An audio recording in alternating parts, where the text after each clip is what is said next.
राजस्थान में 11वीं और 12वीं क्लास की इतिहास की किताब को लेकर विवाद खड़ा हो गया है। मामले में शिक्षा मंत्री मदन दिलावर का कहना है कि आजादी के बाद का स्वर्णिम इतिहास नाम की किताब में एक तरफा इतिहास पढ़ाया जा रहा है। शिक्षा मंत्री मदन दिलावर ने इस किताब को पढ़ाने पर रोक लगा दी है।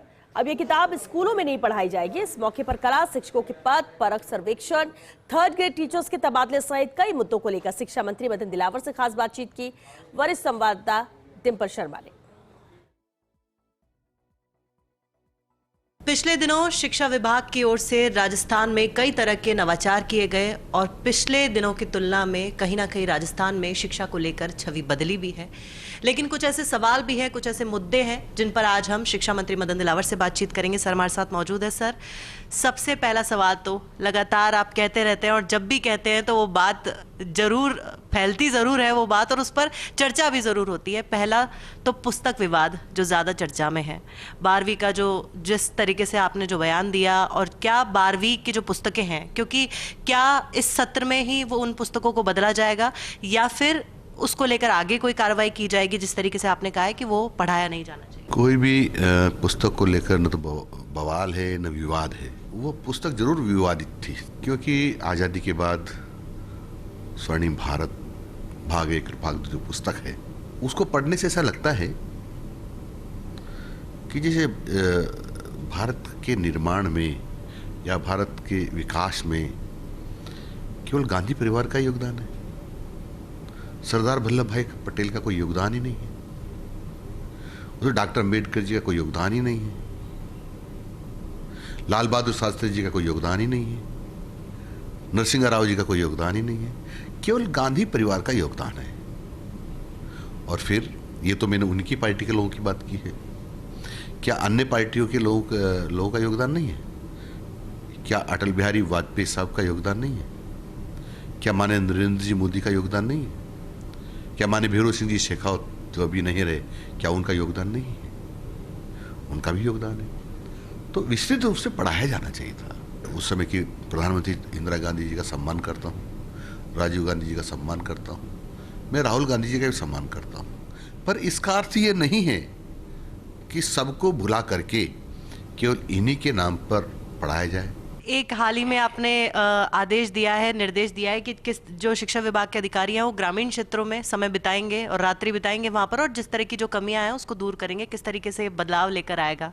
सरकार में सीनियर्स ऑफिसर हैं उन सबको पहले से प्रावधान है कि गांव के हालचाल जानने के लिए महीने में 4 दिन रात को गांव में रहना चाहिए।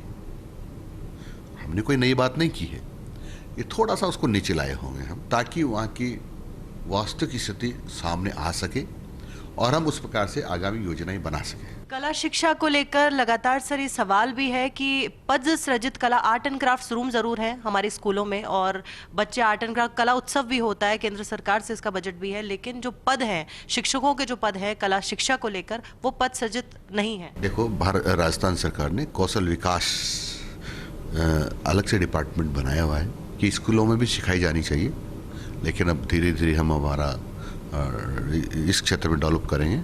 एक पेड़ माँ के नाम अभियान जो शुरू किया अभियान, ये किस तरीके से क्रांति लेकर आएगा राजस्थान में, क्योंकि जरूरी भी है और कैसे शिक्षा के लिहाज से? पिछले बार माननीय मुख्यमंत्री जी ने निर्देशित किया कि 7 करोड़ पौधे लगाने हैं, तो पंचायत राज शिक्षा विभाग सहित सभी सरकार के सभी विभागों ने मिलकर के 7 करोड़ 22 लाख पौधे लगाए। अब की बार माननीय मुख्यमंत्री जी ने निर्देश दिया कि 10 करोड़ पौधे लगाने हैं, तो पंचायत राज विभाग, शिक्षा विभाग और अन्य सारे विभाग मिलकर के फिर इस टारगेट को अचीव करेंगे। शिक्षकों का कहना है कि तबादले नहीं हुए, तृतीय श्रेणी के लगातार इंतजार कर रहे हैं, 1.5 साल सरकार को बने हो गया, तो क्या अब तबादलों की राह होगी, कहीं ना कहीं खुलेगी? सरकार केवल तबादले के लिए नहीं है और हमेशा तबादले करना ठीक भी नहीं है, क्योंकि मान लो अध्यापक साल 2 साल वहाँ जमने लगता है, फिर उसको हटा दो, साल 2 साल जमने लगता है, फिर उसको हटाओ, ऐसा नहीं। हाँ, उनको उठाया जाना चाहिए जो गड़बड़ कर रहे हैं। सर, पहले की तुलना में और अब की तुलना में राजस्थान का जो प्रतिशत है, जो रिजल्ट को लेकर है, जो प्रतिशत परिणाम प्रतिशत है, उसमें काफ़ी इजाफा हुआ है, काफ़ी बदला है, इसको लेकर क्या कहें? मुझे बहुत खुशी है और मेरी जो टीम है यानी शिक्षा विभाग की जो टीम है उसमें अधिकारी शामिल हैं, हमारे माननीय शिक्षक शामिल हैं और विद्यार्थी शामिल हैं। इन सब लोगों ने मिलकर के बहुत मेहनत की है। ये थे हमारे साथ शिक्षा मंत्री मदन दिलावर जी, जिनका साफ तौर पे कहना था कि शिक्षा को लेकर जहां तक अगर पुस्तक की बात है, 12वीं की पुस्तक की बात है, तो एक तरफा इतिहास ना पढ़ाया जाए बच्चों को। जो बच्चे हैं उन्हें उनके बारे में भी पता चले, जो देश की चाहे आज़ादी हो चाहे और भी देश में जिन जिन का योगदान है उनके बारे में बच्चों को पता चले, ताकि आगे जाके वो उन चीज़ों को समझ सके। और जितने भी मुद्दे थे उनके जो जवाब थे वो शिक्षा मंत्री मदन दिलावर ने हमको दिए आज। कैमरा पर्सन साहिल के साथ मैं फर्स्ट इंडिया न्यूज़ से डिम्पल शर्मा, जयपुर।